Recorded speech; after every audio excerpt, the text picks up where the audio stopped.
Merci de nous rejoindre sur cette économie, l'émission panafricaine qui donne la parole aux décideurs, dirigeants et experts qui construisent par leurs idées et actions l'Afrique qui bouge et résolument en marche vers l'émergence économique. Dans son numéro, nous allons débattre d'un des défis que l'Afrique devra relever dans les prochaines années, décennies, c'est-à-dire à l'horizon 2050, année à laquelle le continent est censé devenir, selon les prévisionnistes, l'épicentre, le poumon de l'économie mondiale. Ce défi est celui des modes modernes de transport dans les grandes agglomérations africaines en perpétuel développement. Comme vous le savez, de Casablanca à Libreville, en passant par Lagos, Abuja, Kinshasa et Yaoundé, nos villes africaines connaissent un développement exponentiel. Avec la croissance démographique et urbaine sans frein, se pose la question des embouteillages, autrement dit, de la fluidité des transports, partant de la productivité de l'économie. À l'échelle du continent, des réflexions ont démarré ou sont en cours pour apporter des réponses adéquates. Et des solutions sont possibles. En Éthiopie, le métro urbain est devenu une réalité à côté de l'efficacité reconnue de l'Ethiopian Airlines pour ce qui est des transports aériens. À Casa, la métropole marocaine du commerce s'organise pour bâtir un tramway, cette fois-ci aérien, afin de fluidifier les échanges commerciaux. Dans d'autres villes, comme à Libreville, des réflexions tant étatiques que des spécialistes privés sont en cours, germent ça et là. Notre invité Jean-Aimé Ziengui est l'un de ces experts indépendants qui pense qu'il est temps pour l'Afrique, les grandes villes africaines, de penser à l'édification de moyens modernes de transport urbain. Merci, Monsieur Jean-Aimé Ziengui, d'avoir accepté notre invitation. Vous êtes ingénieur spécialiste des questions de transport ferroviaire. Merci, Monsieur Madouma. Dans un premier temps, je tiens à remercier la télévision Canal 7 de me donner l'occasion de parler d'un sujet très important, autant pour l'Afrique que pour notre pays, le Gabon. Parce que notre pays ne peut pas se développer sans pouvoir résoudre le problème des transports urbains de nos villes. Ok. À propos de transport urbain, nous allons donc pendant 52 minutes, nous allons voir le besoin de transport urbain dans les grandes villes. Nous allons faire un tour d'horizon des grandes villes, surtout examiner avec notre invité la faisabilité d'un rêve, celui de bâtir un tramway au Gabon. Alors, Monsieur Ziengui, vous êtes ingénieur de formation, vous avez été formé en France. Aujourd'hui, vous avez fondé un cabinet, ingénierie et rail, c'est cela, et vous menez une réflexion dans le sens de l'édification d'un tramway à Libreville. Tout à fait. Il faut dire, dans le cadre de ma formation, j'ai d'abord été formé au Gabon. Je suis diplômé de l'école polytechnique de Massoukou et également en France, diplômé de l'école nationale de ponts et chaussées, où j'ai obtenu un troisième cycle en transport ferroviaire et urbain. Il faut dire que cette formation, qui est une formation très large, m'a permis d'ouvrir mon champ de compétences. Et cette formation, elle est faite avec la collaboration de l'Université de Birmingham. Donc il y a beaucoup d'intervenants qui viennent de l'extérieur. Birmingham, l'Université de Delft, l'Université de Westminster à Londres. Et là, j'ai pu acquérir des compétences qui m'ont permis aujourd'hui de venir proposer dans mon pays la faisabilité d'un système de transport propre qui pourra solutionner les embouteillages, les questions de embouteillage, nous l'avons compris. Nous allons aborder la première partie de notre émission, celui du besoin aujourd'hui des villes africaines de se doter de moyens de transport modernes. Les villes grandissent à grande échelle et un peu vite. Aujourd'hui, vous pensez que l'Afrique doit aller dans le sens de construire des moyens de transport plus modernes et comment les voyez-vous, ces moyens de transport? Bon, il faut dire que de tout temps, la mobilité a toujours été au cœur des êtres humains. Aujourd'hui, au XXIe siècle, pire, nous voyageons de plus en plus. Les avions nous permettent d'aller très loin. Donc, au niveau des villes, il faut également développer des moyens, des infrastructures qui permettent aux citoyens de ces villes de pouvoir se mouvoir, aller vaquer à leurs occupations, autant pour étudier, aller se soigner, aller au travail, ainsi de suite, j'en passe. Donc, c'est une nécessité aujourd'hui que ces villes se mettent aux normes des grandes métropoles. Et aujourd'hui, comment appréciez-vous justement le transport urbain quand on est en Kinshasa, en Côte d'Ivoire, à Abidjan, quand on est à Yamoussoukro? Comment voyez-vous aujourd'hui la problématique? Vous pensez qu'il est temps d'agir dans ce sens ou bien est-ce qu'avons-nous les moyens d'aller vers cet objectif, les compétences humaines, je vais dire, et financières techniques? Nous avons, dans un premier temps, au niveau de ces villes, des capitales africaines, Kinshasa, Abidjan, Dakar, Yaoundé et j'en passe, la caractéristique de nos villes, de nos capitales africaines, c'est que c'est des villes non urbanisées, ou du moins quand la coloniale a cessé la partie urbanistique, les États qui ont pris en place le relais n'ont pas suivi. Et ça a donné libre cours à une urbanisation, je dirais, sauvage. Et cette urbanisation contribue à poser le problème de mobilité, de circulation des citoyens. Et donc, mais on constate aussi que dans les zones urbanisées, on va dire tracées, aménagées, il y a une densité de véhicules qui fait qu'aujourd'hui, il faut penser autrement le transport dans nos villes. Tout à fait, tout à fait. Aujourd'hui, parce que la voiture particulière a créé un problème, a fait qu'on se déplace des centres urbains pour aller vers la périphérie. Parce qu'on a un véhicule, on vient facilement en ville, mais quand chacun commence à avoir son véhicule, ça pose de gros problèmes. À un moment donné, on n'arrive plus à circuler. Donc il faut trouver un moyen qui doit permettre aussi à ceux qui n'ont pas de véhicule de pouvoir circuler. Alors, on va voir que la question du transport urbain est une thématique générale en Afrique. Nous avons pris comme ça quelques reportages effectués par nos confrères en Kinshasa et à Dakar, les réflexions qui sont menées au niveau de Dakar. On va suivre tout à l'heure cet extrait, ce jumelage des reportages effectués par nos confrères. Et on revient tout de suite au Prado. La mise en circulation des nouveaux bus Esprit de Vie a réduit de plus en plus la difficulté des transports en commun dans la ville-province de Kinshasa. Dans différentes lignes où ces bus sont affectés, l'on remarque de moins en moins la présence des Mercedes 207, dits Esprit de Mort, qui autrefois étaient les transporteurs principaux. Ici par exemple, sur l'avenue du Commerce vers le marché central, c'est l'Esprit de Vie qui est une préférence pour les habitants de Ndjili. Ce bus est nommé Esprit de Vie. Déjà, ce nom me réjouit. J'ai l'assurance de bien arriver à ma destination.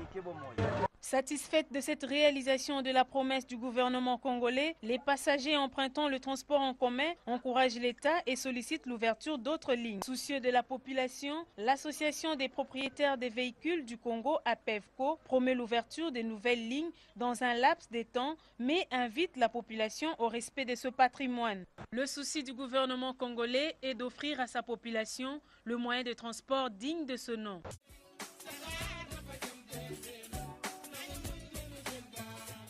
Il fait partie des projets phares du plan Sénégal émergent. Le train express régional est un projet structurant qui vient répondre aux besoins croissants de mobilité de desserte de Dakar à l'aéroport international Blaise Diagne. Et cette rencontre consacre une revue d'étape sur la validation par le président de la République des caractéristiques du programme fonctionnel. Il s'agit d'une plateforme sécurisée, un projet en 2 phases, dont la première relie Dakar à Diamniadio sur 38 km. Les systèmes, le génie civil, le matériel roulant, tout a été passé en revue et les objectifs de mise en œuvre arrêtés. La mobilisation des financements, la passation des marchés et la fourniture et l'installation des équipements, des questions discutées au cours de la rencontre. Des échanges au terme desquels le chef de l'État a donné des directives pour le démarrage du projet. Monsieur le Président de la République a validé les options pour que le projet puisse avancer. On est en fast track. Tout sera mis en œuvre pour accélérer et que les études soient bien faites. C'est ça l'essentiel. L'essentiel, c'est d'avoir un train qui a été bien dimensionné pour les besoins du pays en termes de mobilité urbaine. Alors, monsieur Jean-Émile Zingui, là, on va devoir 2 cas précis à Kinshasa et où il y a des questions d'embouteillage, on se bat pour avoir des solutions. Et dans le deuxième reportage de nos confrères de RTS Sénégal, c'est la réflexion qui est conduite autour d'un moyen de transport ultra rapide. Alors, pensez-vous aujourd'hui que les embouteillages ont un impact sur l'économie et qu'il faille absolument solutionner cela? Il faut dire que les embouteillages aujourd'hui qu'il y a dans nos différentes villes, ça confirme ce que vous dites, ont vraiment un impact réel sur l'économie parce qu'il va y avoir les retards des travailleurs, les retards des élèves, et j'en passe, des problèmes de sécurité qui sont liés à ces embouteillages. Et souvent, dans nos villes, il y a un problème. Tous ces méfaits-là ne sont pas quantifiés au sens de savoir combien coûte exactement un retard au travail, tout ça, au bout de l'année. Ça coûtait combien à l'employeur? Parce que c'est important. Et là, il y a non seulement une baisse de productivité, mais également au niveau de l'employeur, une perte sèche énorme qui n'est pas quantifiée. C'est un gros problème. On a vu qu'en Kinshasa, c'est un opérateur économique privé qui crée Esprit de Vie, en remplacement de l'idée d'Esprit de Mort pour ces bus qui n'étaient pas de bonne qualité. Au Sénégal, c'est l'idée d'un train. Est-ce que dans d'autres villes africaines, Yaoundé, je dirais Angola, le problème, la réflexion est conduite aujourd'hui? Oui, je peux vous confirmer que dans bon nombre de capitales africaines, il y a des réflexions qui sont menées pour pouvoir juguler ce problème et proposer, comme on l'a vu proprement au niveau de Dakar, un train express régional. Ils ont fait un choix, c'est l'une des solutions. Il y a plusieurs solutions qui sont graduelles. Souvent, on parle de bus à haut niveau de service dans un premier temps.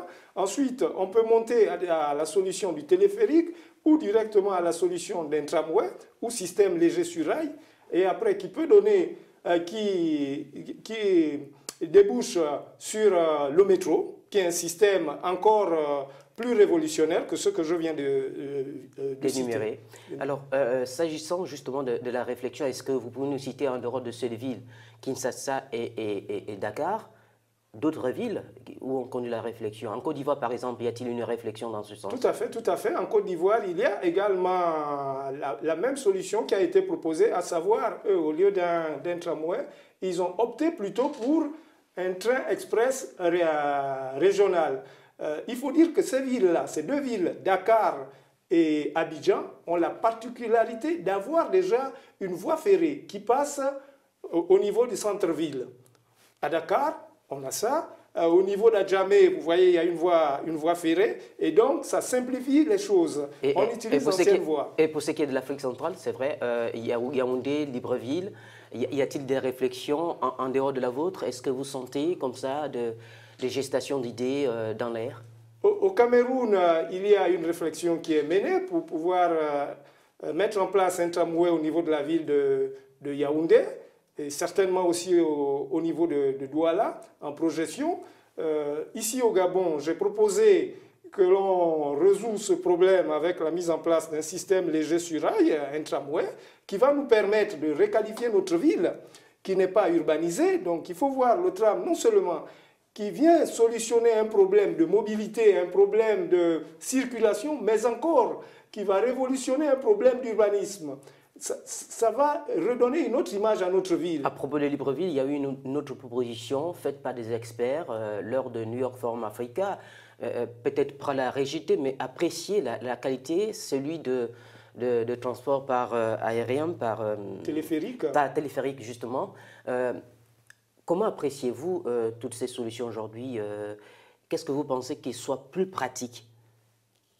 Il faut voir le transport comme un tout, comme un système intégré. C'est ça la particularité du transport dans une ville. Dans une ville, on ne doit pas voir le transport comme quelque chose où chacun est en train de mijoter sa petite boîte magique, mais comme un système intégré. C'est pour ça que le PAP Sud, l'organisme que gère M. Damas, dans les années fin 90, a proposé au niveau de Libreville qu'il y ait un organisme de régulation. Il faut un régulateur. Quand vous avez une ville comme Paris, vous avez le STIF, le syndicat de transport d'Île-de-France, qui est là comme régulateur. Le transport ne se déroule pas de manière anarchique parce que chacun a ses bus et ses voitures. Non, non, non. Le transport doit être considéré comme un système intégré. On vient de le voir. Intermodal, vous voulez parler? C'est-à-dire on a la possibilité de prendre le bus, de prendre le train, de prendre l'avion. Mais de manière harmonisée, c'est ça? Tout à fait, de manière harmonisée. Et l'harmonisateur, c'est le régulateur qui est là, qui le fait. Au Gabon, il a été créé une agence de régulation spécialisée dans les questions de transport ferroviaire. Nous allons voir votre proposition. Mais avant, on a vu qu'au niveau de l'Afrique, il y a 2 villes qui ont trouvé des solutions, Casablanca et un autre pays, c'est l'Éthiopie, Djibouti. Tout à fait, oui. Est-ce que vous pouvez nous commenter un peu le projet de tramway de Casa?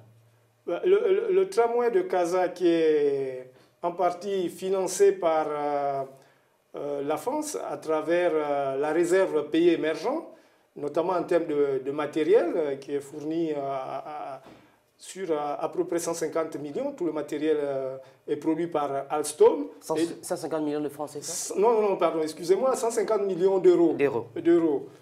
Et souvent, dans ce genre de financement, les pays qui financent ont tendance à mettre leurs constructeurs à côté, ce qui est tout à fait normal. Et là, on a quelques images du tramway de Casa. Pensez-vous que ça, c'est ce qu'il fallait pour résoudre l'embouteillage à Casa? C'est une solution? C'est une des solutions, oui. C'est une des solutions parce qu'à un moment donné, certainement avec la saturation, le tramway peut transporter jusqu'à 10 000 personnes de l'heure. Donc, avec l'explosion de la démographie, à un moment donné, on va arriver à saturation. Et lorsqu'on arrive à saturation, ben, il faut pouvoir intégrer d'autres modes, tels que le métro. Un autre pays va étonner l'Afrique, c'est l'Éthiopie. L'Éthiopie qui hier était un pays, on va dire, en très voie de développement, un pays sous-développé, s'est doté aujourd'hui d'un moyen de transport innovant. Et là, comment vous, experts, analysez ce fait? Il faut dire que l'Éthiopie, c'est d'abord 5 millions d'habitants.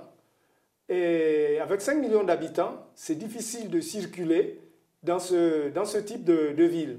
Il y a des études qui ont été menées en France par des organismes qui s'occupent du développement des villes, donc le GART et le CERTU, le GART qui est le groupement des autorités des réseaux de transport, qui démontrent qu'au-delà de 300 000 habitants, il est difficile de continuer à résoudre le problème de transport urbain d'une ville avec des bus, des taxis. C'est pratiquement impossible. Il faut aller à un degré supérieur.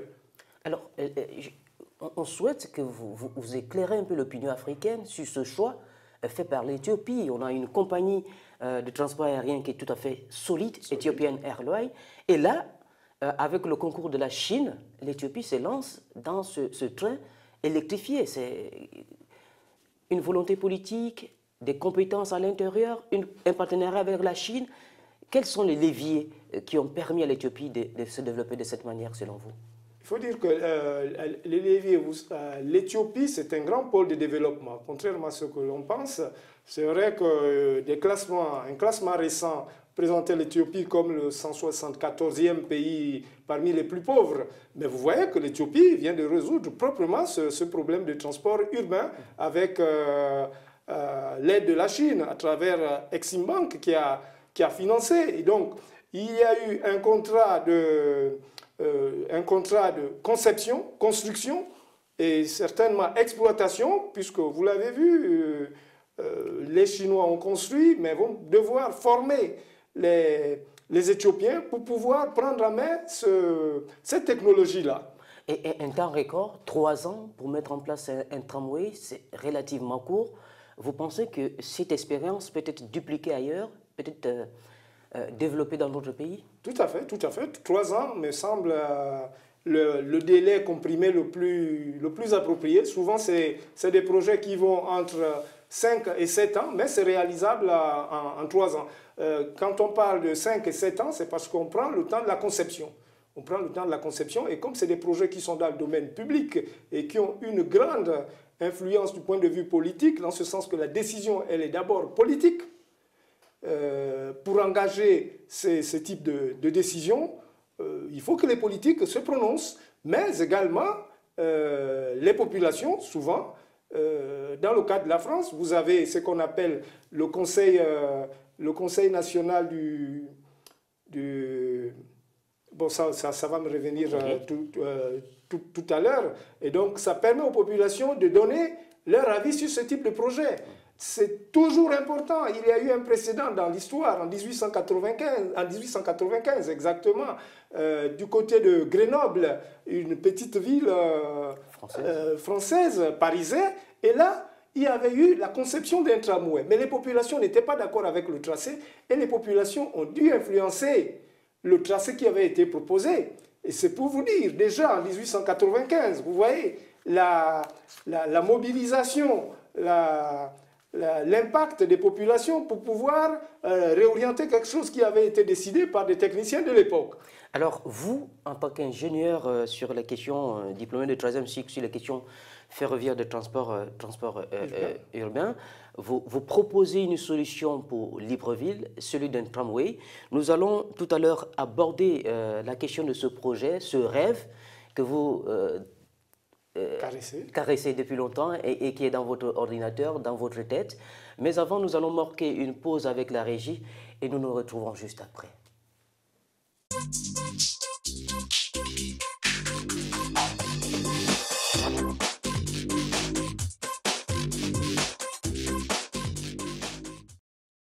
Merci, vous êtes toujours sur Cette économie et le thème de l'émission, c'est le transport urbain pour une Afrique émergente.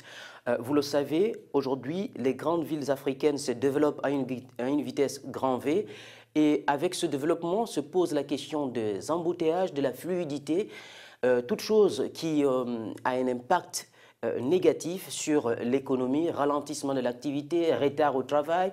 Et tout cela, c'est vrai, n'est pas quantifié, mais il faut des solutions. Et les experts tels que Jean-Aimé Nziengui proposent aujourd'hui des solutions. Et M. Jean-Aimé Nziengui, qui est expert et fondateur d'un cabinet conseil ingénierie, pense qu'il faut aujourd'hui un tramway à Libreville. Alors la question qui me vient à l'esprit, c'est la solution que vous préconisez, est-elle pratique? Combien de temps vous caressez ce rêve? C'est un rêve que j'ai depuis 2009. 2009 et je pense qu'en 2011, vous étiez parmi les premiers à qui j'ai parlé de ce projet. Je suis arrivé à l'Union et on m'a présenté à vous pour traiter du sujet, mais il y avait une autre actualité qui était importante, dont il fallait s'occuper. Le quotidien de l'Union, c'est le quotidien dans lequel j'ai exercé il y a quelque temps, oui. Donc c'est un vieux rêve pour moi, un rêve en tant qu'ingénieur, en tant que spécialiste dans les transports ferroviaires et urbains. Je pense que c'est une obligation pour moi, lorsque je vois un problème, le problème de transport et de circulation de la ville de Libreville, de pouvoir apporter ma contribution à ce problème. Vous savez, dans nos langues, on dit je le dirai encore à nos miennes, incho noganga, incho nonero. Ça voudrait dire quoi? Ça voudrait dire que entre le médecin et l'œil, hein, le médecin, j'allais dire le charlatan, mais c'est plus le médecin, et l'œil est le grand frère. Nous tous, nous voyons ce problème. Alors, il faut proposer des solutions. Alors, vous proposez le tramway. Comment voyez-vous ce tramway en termes de tracé? C'est vrai que tout le monde, tous les Africains ne connaissent pas Libreville, mais essayez un peu de nous décrire comment vous voyez le tracé de ce tramway dans la ville de Libreville.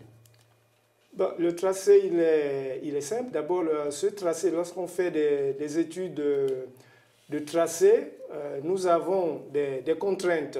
C'est-à-dire que nous devons prendre en compte les mairies, nous devons prendre en compte les universités, nous devons prendre en compte les centres hospitaliers, les stades et j'en passe. Ensuite, il y a... Autrement dit, des zones de grands afflux... Tout à fait, tout à fait. Ensuite, il y a une étude que l'on appelle une étude de déplacement des populations, donc, qui permet de connaître les zones qui génèrent des déplacements et celles qui sont réceptrices de ces déplacements-là. Cette étude, la dernière qui a été faite au Gabon, je reviens encore, c'est le PAP Sud, donc l'organisme que gère M. Damas, qui avait fait une étude en 1997. Et donc moi, je me suis appuyé sur ces données-là pour pouvoir proposer un tracé. 1997, est-ce que les données ne sont pas trop vieilles pour pouvoir concevoir un tracé? Non, c'est la seule étude de déplacement urbain que nous avons jusque-là. Il y a certainement une étude un peu plus récente qui a dû être menée par l'ANGT. Bon, là, je ne suis pas sûr. Je le dis pourquoi, parce qu'à un moment donné, ils avaient besoin d'un spécialiste Transcad. Transcad, c'est un logiciel qui permet de dimensionner, de solutionner des problèmes dans les villes, des problèmes de développement des villes. Et là-dedans, dans ce cadre-là, on peut recourir à réaliser ce type d'études.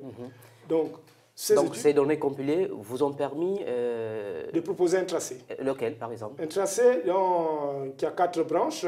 La zone nord, Angonje, qui est une grande zone de développement. La zone sud d'Ovendo, qui est une grande zone réceptrice de populations qui viennent y travailler. La zone centre, celle du bord de mer. Et puis, la zone économique spéciale d'Uncock. Donc, vous avez ces 4 branches. Et quel serait le point central de ces 4 branches? Le point central, c'est au centre-ville, au niveau du PK5, où pratiquement ces 4 branches viennent se retrouver, bien qu'il y ait une ligne qui partirait en voie unique du côté du bord de mer à partir du lycée d'État, pour venir aboutir au niveau du musée national. En termes de kilométrage, ça fait à peu près combien En termes de kilométrage, nous sommes à une quarantaine de kilomètres. Mais je peux vous dire que ça peut évoluer en fonction des populations et des budgets, l'enveloppe qui pourra être allouée à ce projet. Alors, vous parlez d'un tramway. Est-ce que vous avez tenu compte? Libreville est une zone côtière, généralement la terre est sablonneuse, le sous-sol est fragile, on parle d'éboulement. Comment voyez-vous la faisabilité en tenant compte de cet impératif pédographique de la terre? Il n'y a aucun problème. Vous savez, aujourd'hui, les trains circulent sous la Manche, entre Calais et Ashford, l'autre côté en Angleterre. Vous prenez le TGV de Paris ou de Calais, vous arrivez à Londres, à la gare de King Cross, tranquillement. Vous passez sous l'eau. C'est vrai que vous ne le voyez pas, et vous avez là pratiquement 3 tubes. 3 tubes. Vous qui êtes profane, vous pensez que c'est une seule voie, mais vous avez 3 tubes. Vous avez 2 tunnels. 2 tunnels où les trains passent, et vous avez un tunnel de service au milieu. Voyez-vous? C'est une prouesse technique. Donc, au Gabon, nous sommes encore en surface. Nous sommes en surface. Et je ne pense pas que ce soit une contrainte pour dire que ce projet n'est pas réalisable. Moi, je veux dire, est-ce que la fragilité du sol ne va pas demander un surcoût, par exemple? Non. Ou une ingénierie particulière? Pas du tout, pas du tout. La seule chose qui peut influencer un tout petit peu le projet, c'est les choix. Parce que là, nous avons le choix entre un passage directement au sol et un passage aérien. Et un passage aérien, ça nous coûtera un peu plus cher. Mais nous avons de l'espace sur notamment la nationale, sur la partie qui appartient au domaine public. Nous pouvons aisément mettre une voie de tram là-dedans qui demande une envergure de 6,5 à 7 mètres au maximum. Est-ce que vous pensez aujourd'hui que le sol peut facilement contenir ces ouvrages souvent assez lourds? Oui, il n'y a aucun problème là-dessus. C'est vrai que lorsqu'on va mener après les études plus poussées, on va regarder juste, lors des passages des trains, les problèmes de vibration, les problèmes de bruit, mais souvent les tramways n'ont aucun problème avec ça, c'est souvent les trains. Alors quand vous évoquez la question de sous la Manche, est-ce que vous pensez que le sol de Libreville, le sous-sol de Libreville, est suffisamment ou dispose des roches qui permettent de soutenir cet ouvrage en cas de passage souterrain? Nous faisons le choix d'un tramway au sol ou éventuellement en aérien. Il n'y a aucune option pour l'instant pour qu'il soit souterrain. C'est faisable, mais ça va obérer encore les coûts. Les coûts seront encore plus importants. Alors, vous parlez, l'autre contrainte, c'est la contrainte, on va dire, socio-économique. Pour un tel projet, il faut souvent déplacer les populations qui sont déjà installées, il faut déplacer des maisons, les casser. Est-ce que vous pensez qu'aujourd'hui, c'est soutenable? Oui, c'est soutenable face aux problèmes auxquels se posent les populations de la ville de Libreville. C'est soutenable. Le projet ne va pas passer dans une zone fortement urbanisée, de telle sorte que l'on puisse exproprier beaucoup de populations. Non, au contraire, le projet doit tenir compte de ces populations et ne pas créer beaucoup de désagréments, parce que ça peut obérer les objectifs du projet. Donc, dans les réflexions, très peu de personnes seront touchées. Alors, quand vous parlez d'un tramway à Libreville, quel type voyez-vous? Parce que parfois, on parle de tramway sur rail gonflable, de tramway sur rail en fer. Quel modèle aujourd'hui propose l'expert, le consultant que vous êtes?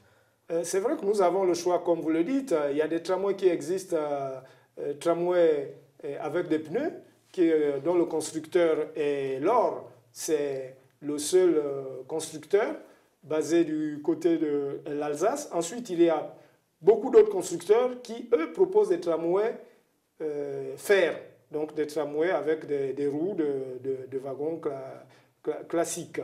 Et c'est vers ce type-là que nous voyons la faisabilité du tramway de Libreville. Alors, l'autre contrainte, on a parlé du déplacement de la population. L'autre contrainte, c'est celui de la faible population. Libreville, c'est vrai, c'est 800 000 habitants. Vous pensez qu'on est capable de rentabiliser 42 km de rail de train avec tous les investissements? C'est largement suffisant. 800 000 habitants, tout à l'heure, je vous ai dit qu'il y avait des études qui montraient qu'au-delà de 300 000 habitants, il est impossible de continuer à réaliser le déplacement des populations dans une ville avec des bus. Il faut passer à un moyen supérieur. Et donc, la mise en place d'un tramway à Libreville se justifie par sa population, près de 800 000, comme vous le dites. Les études montrent qu'en 2025, il y aura près d'1 million de personnes dans la ville. Donc, vous voyez que ça se justifie de plus en plus. Alors, ça se justifie, vous le dites. L'autre question, c'est celui du coût. Est-ce que vous avez évalué comme ça, en Afrique, le coût d'un kilomètre de tramway dans une agglomération? Est-ce que vous avez une estimation? Oui, nous avons des estimations. Le coût, il va surtout dépendre du design, de la conception et ce que l'on veut derrière. Souvent, la partie génie civil va influencer près de 60% du projet et le reste va être constitué par le système et le matériel roulant. Donc, c'est faisable, un tramway à moindre coût qui pourrait coûter entre 15 et 20 millions d'euros du kilomètre. 20 millions d'euros, ça fait un peu combien de francs CFA? On comprend que vous avez vécu en France, mais nous, Africains, nous avons souvent le CFA. Vous êtes une télévision câblée, donc c'est une monnaie internationale. On comprend, mais... paraît toujours aisément justifiée pour pouvoir permettre aux autres qui ne sont pas habitués également. Donc pour ça, vous avez de l'ordre de près de 14 milliards. 14 milliards de francs CFA le kilomètre. Oui, si vous partez du 20, près de Alors, vous avez mené des études comparatives. Est-ce que vous pensez aujourd'hui que si on fait un tableau comparatif des tramways, Casa, Djibouti, quel serait le tramway le moins cher? Ou comment obtenir aujourd'hui le tramway le moins cher? Ben, je vous disais tout à l'heure, tout dépend de la conception que l'on réalise. Selon ce que vous proposez. Bon, le moins cher, il faut dire que déjà dans ce que moi je propose, c'est un système totalement intégré.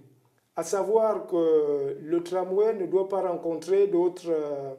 le tram ne doit pas rencontrer d'autres usagers ou d'autres croiser un quelconque objet lors de la circulation des différents trains. Donc ça, ce choix de conception a tendance à élever les coûts. Mais lors de discussion, ça ça peut baisser. Ça peut baisser. Donc ça, c'est une proposition, c'est la mienne. Et puis bon, il y a des discussions qui vont être engagées lorsque le projet sera à un certain niveau. Donc je pense que les coûts ne seront pas aussi forts pour faire à ce que les citoyens ne puissent pas payer le ticket. Alors, vous connaissez bien, et ça vous le savez, vous êtes ingénieur spécialisé dans les questions de transport ferroviaire urbain. Vous savez que les pays africains ont aujourd'hui un besoin de financement, un besoin d'argent pour financer leur développement. Où trouver les financements pour ce type de projet à Libreville? C'est une question fondamentale dans ce sens qu'aujourd'hui, les États, comme vous le dites, n'ont plus d'argent. Pour ce type de projet, aujourd'hui, on fait appel à ce qu'on appelle des financements innovants. Et principalement, dans les financements innovants, on va trouver le partenariat public-privé qui permet à l'État de signer un contrat d'engagement avec des privés. Et ce sont ces privés-là qui vont apporter l'argent et qui vont avoir la latitude de concevoir, de réaliser et souvent d'exploiter l'ouvrage.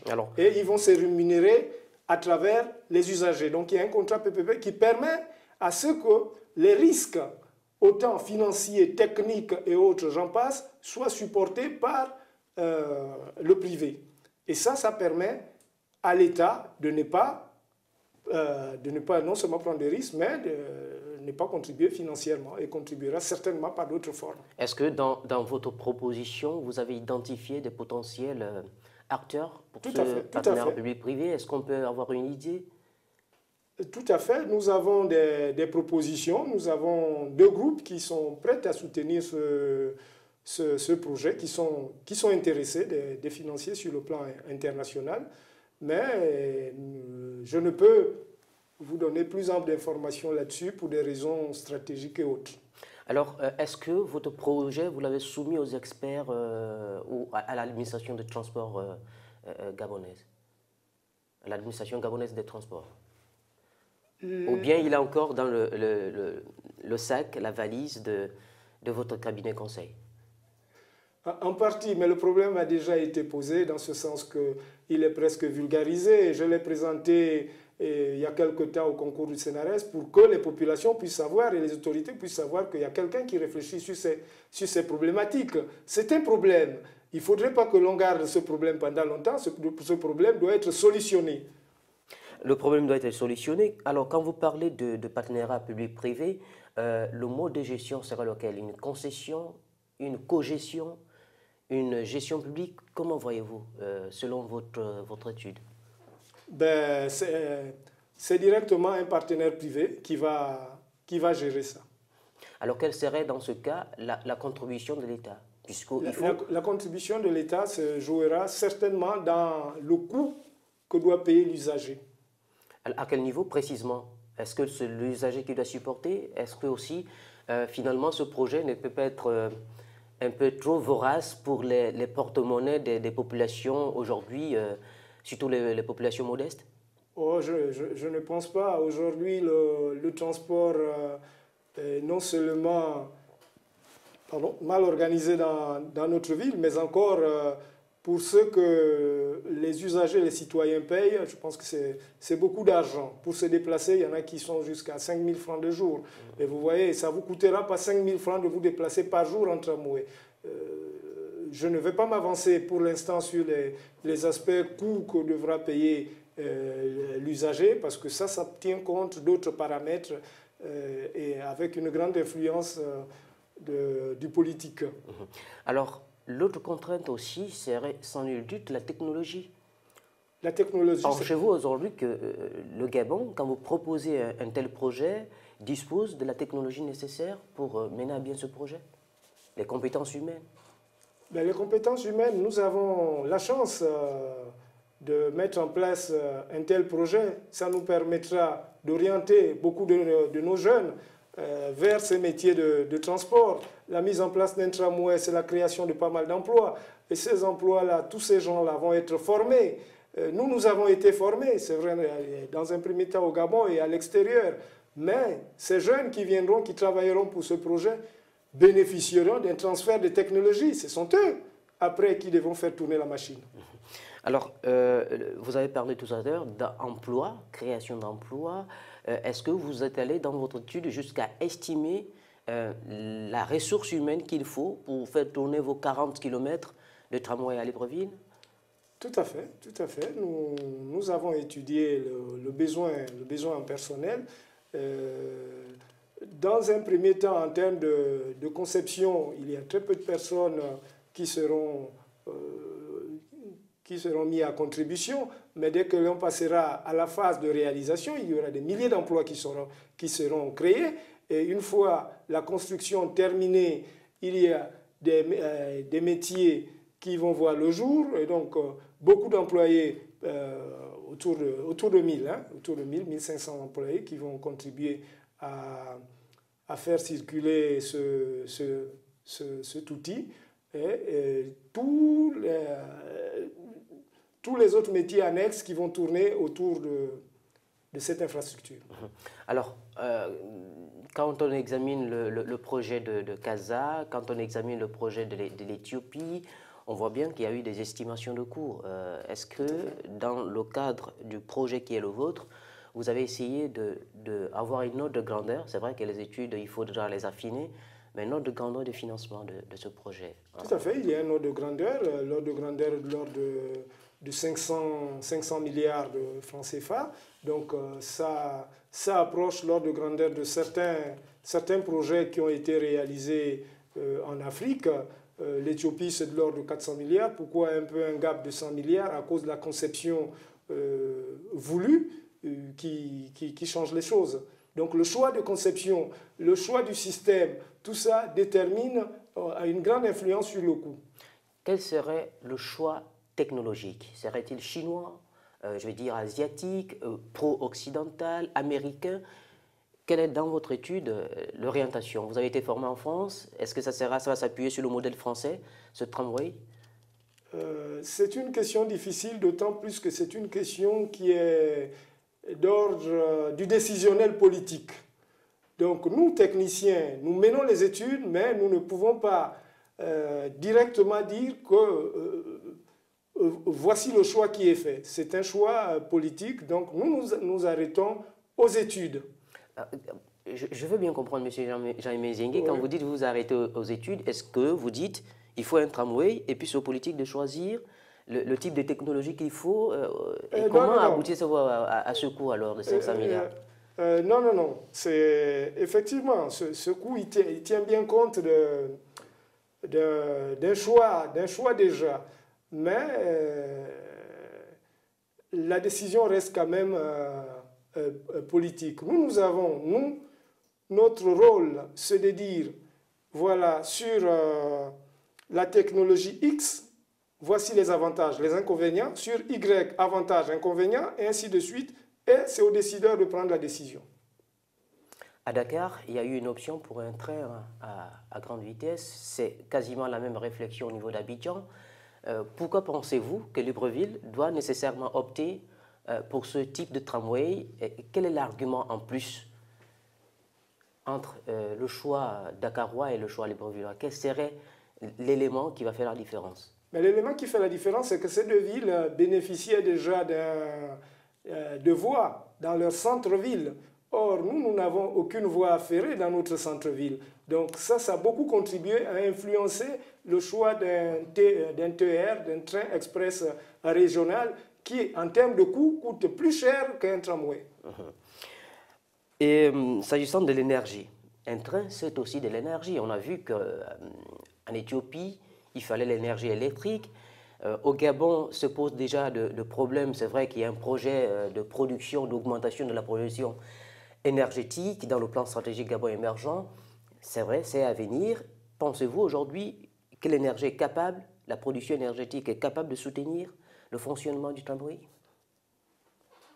Vous venez de le dire, il y a des projets de production énergétique qui sont en cours. Il faut que ces projets voient le jour.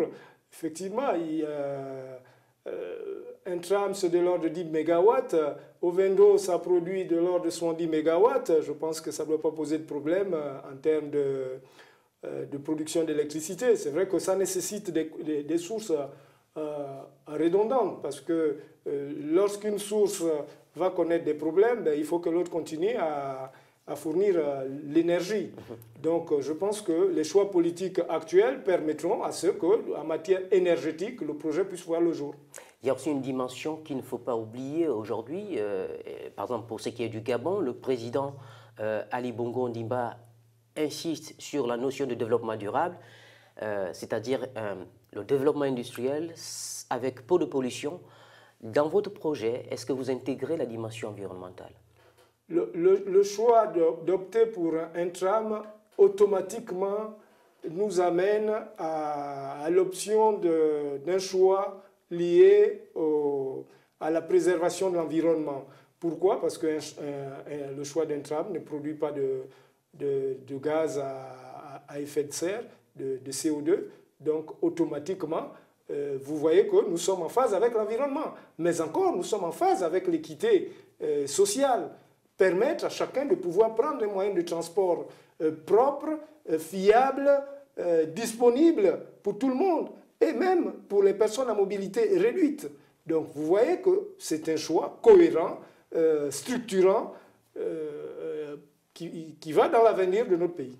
Alors ceux qui rêvent d'une Afrique émergente estiment aujourd'hui qu'il faut faciliter le commerce à l'intérieur de l'Afrique. C'est-à-dire l'acquisition des matières premières, l'acquisition de tout ce qui est technologie pour monter ce projet. Est-ce que vous avez à ce niveau réfléchi? Faut-il toujours importer d'Occident, de Chine, tout ce qu'il faudra pour montrer le tramway librevillois? Tout à fait. Dans un premier temps, nous n'avons pas la technologie, nous ne disposons pas. Donc la technologie viendra d'ailleurs et ce sera à nous de pouvoir l'acquérir, d'apprendre à nouveau et de pouvoir maintenir ce type d'équipement. Donc nous ne disposons pas de cette technologie. Les Chinois avant ne l'avaient pas. Les Chinois ont dû apprendre avec les autres, avec Siemens, les Allemands, qui ont accepté de les accompagner dans pas mal de projets. Aujourd'hui, les Chinois ont le train qui roule à plus grande vitesse commerciale dans le monde. Alors, M. Jean-Yves Zingui, vous ne nous dites pas toujours quelle technologie, vous, qui avez été formé à l'école française, préférée pour le tramway librevillois. On sait que les technologies ne sont pas les mêmes, les bases sont peut-être les mêmes, mais il y a des diversités selon que l'on soit en Asie ou en Occident. Quelle serait la préférence pour plus de productivité d'un tramway à Libreville? La préférence est d'abord liée à la solidité du matériel. La solidité, le vécu de ce type de matériel ou du moins du fournisseur. C'est important. Vous savez, le TGV français date d'exploitation début des années 80, 81, 82. Et en plus de 30 ans de circulation, il n'y a jamais eu de mort dans les TGV, outre l'accident qui s'est déroulé dernièrement du côté de Strasbourg. Et c'est vous dire que donc, cette technologie a fait ses preuves. Et je vous dirais que les concepteurs de tramways en Europe, notamment français, ont conçu les tramways européens avec la plus grande rigueur en se servant de l'expérience métro. En se servant de l'expérience métro et train à grande vitesse. Et donc ça a donné une certaine robustesse à ce type de tramway, donc à ces technologies européennes. Donc, vous avez parlé de 500 milliards, grosso modo, pour construire le Samouraï. On sait que l'argent aujourd'hui, ou les financements, c'est vrai, c'est situé en Asie. La technologie solide en Europe. Comment concilier l'impératif d'avoir de l'argent et de financer le projet et le besoin d'avoir une technologie solide? Mais l'argent n'est pas toujours qu'en Asie. Hein. C'est vrai qu'il n'y a pas... Exim Bank fait des émules en Afrique, investit à coups de bras sur pas mal de projets, mais il y a des fonds également du côté d'autres pays, d'Europe et j'en passe, qui sont capables de venir financer ce type de projet. Nous tendons vers la fin de notre émission aujourd'hui et ça va être peut-être le mot de conclusion. Quel est le vôtre? Comment voyez-vous l'avenir de votre projet d'abord et l'avenir du transport en Afrique? Bon, l'avenir du projet du tramway de Libreville que j'appelle Tram Libre